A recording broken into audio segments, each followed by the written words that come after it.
Hi hello welcome to T T academy. LPUP ഇൻ്റർവ്യൂവിൻ്റെ ഭാഗമായിട്ടുള്ള ഈ സീരീസിൽ നമ്മൾ ഇന്ന് നോക്കാൻ പോകുന്നത് വിദ്യാലയം ഒരു പഠനോപകരണം എന്ന പദ്ധതിയെക്കുറിച്ചാണ്.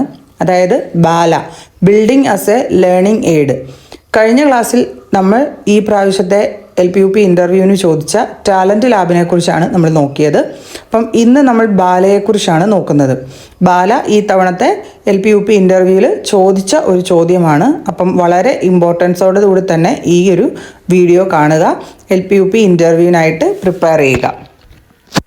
ഭാഷ, ഗണിതം, പരിസര പഠനം, ഇംഗ്ലീഷ് തുടങ്ങി നിരവധി വിഷയങ്ങൾക്ക് സ്കൂൾ കെട്ടിടത്തിൽ തന്നെ പഠനോപകരണം ആക്കാം എന്നതാണ് ഈ ഒരു പദ്ധതിയുടെ പ്രവർത്തന രീതി.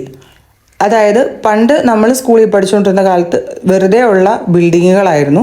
പക്ഷേ ഇന്ന് നമ്മൾ സ്കൂളിൽ ചെന്ന് നോക്കിക്കഴിഞ്ഞാൽ ആ സ്കൂളിലെ ഭിത്തികൾ, അതായത് കെട്ടിടത്തിൻ്റെ ഭിത്തികളെല്ലാം ഒരുപാട് കാര്യങ്ങൾ അതിൽ വരച്ച് വെച്ചിട്ടുണ്ടായിരിക്കും, അല്ലെങ്കിൽ എഴുതപ്പെട്ടിട്ടുണ്ടായിരിക്കും. അതൊക്കെ ഈ ഒരു ബാല എന്ന് പറയുന്ന പ്രൊജക്റ്റിൻ്റെ ഭാഗമായിട്ടാണ്. സാഹിത്യകാരന്മാരുടെ ചിത്രങ്ങൾ, ജാമിതീയ രൂപങ്ങൾ, അക്ഷരമാല, സൗരയൂഥം, കാട് തുടങ്ങിയ ആശയങ്ങൾ സ്കൂളിൻ്റെ ചുവരുകളിൽ വരയ്ക്കാവുന്നതാണ്. അപ്പം ഇതെല്ലാം നമ്മളിപ്പം സ്കൂളുകളിൽ നമ്മൾ കാണുന്നുണ്ട്. അപ്പം ഇതിലൂടെ കുട്ടികൾക്ക് അത് ആ ഒരു ചിത്രം ഉള്ളിലേക്ക് എടുക്കാനും അത് നമ്മൾ പറഞ്ഞ് പഠിപ്പിക്കുന്നതിനപ്പുറം അത് കുട്ടികൾ കണ്ട് മനസ്സിലാക്കാനുള്ള ഒരു അവസരവുമാണ് ഇങ്ങനെയുള്ള ഒരു പദ്ധതിയിലൂടെ ലക്ഷ്യം വെക്കുന്നത്. മാത്രമല്ല അങ്ങനെ നമ്മൾ പഠിപ്പിക്കുമ്പോഴത്തേക്കും അവർക്ക് പഠനം ഒരു ഭാരമാകുന്നതിനപ്പുറം കുറച്ചുകൂടെ ഈസി ആയിട്ട്, അല്ലെങ്കിൽ അവരറിയാതെ പോലും അവരുടെ ഉള്ളിലേക്ക് ആ ഒരു കണ്ടൻറ്റ് അല്ലെങ്കിൽ ആ ഒരു ആശയം എത്തപ്പെടാൻ സഹായിക്കും. കുട്ടികളുടെ പഠനം കൂടുതൽ കാര്യക്ഷമവും അനുഭവ കേന്ദ്രീകൃതവും ആകാൻ ഇത് സഹായിക്കുന്നു. അപ്പം ഈ പറഞ്ഞത് തന്നെയാണ് ആ പറഞ്ഞിരിക്കുന്നത്. അതായത് കുട്ടികൾക്ക് കണ്ടുപഠിക്കാനും അനുഭവിച്ച് പഠിക്കാനുമുള്ള ഒരു അവസരമാണ് ഈ ഇങ്ങനെ ചുവരുകളിലുള്ള ചിത്രങ്ങളിലൂടെ കിട്ടുന്നത്. അപ്പം നമുക്ക് വിവിധ കലാരൂപങ്ങൾ ചില സ്കൂളുകളിൽ നമ്മൾ കണ്ടിട്ടുണ്ട്.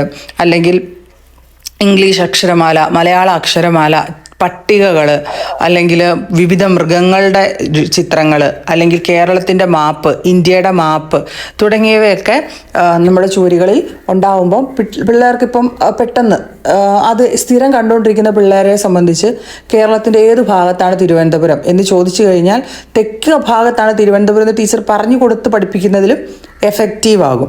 അപ്പം അങ്ങനെയുള്ള ഒരു അവർ അറിയാതെ, കുട്ടികൾ അറിയാതെ പോലും പഠിക്കാനുള്ള ഒരു അവസരമാണ് അങ്ങനെ ഒരു പദ്ധതിയിലൂടെ നമ്മൾ ലക്ഷ്യം വെക്കുന്നത്. അപ്പം ബാല എന്താണെന്ന് കൃത്യമായിട്ട് മനസ്സിലാക്കി വെക്കുക. LPUP ഇൻ്റർവ്യൂവിനായിട്ട് പ്രിപ്പയർ ആവുക. Thank you for watching.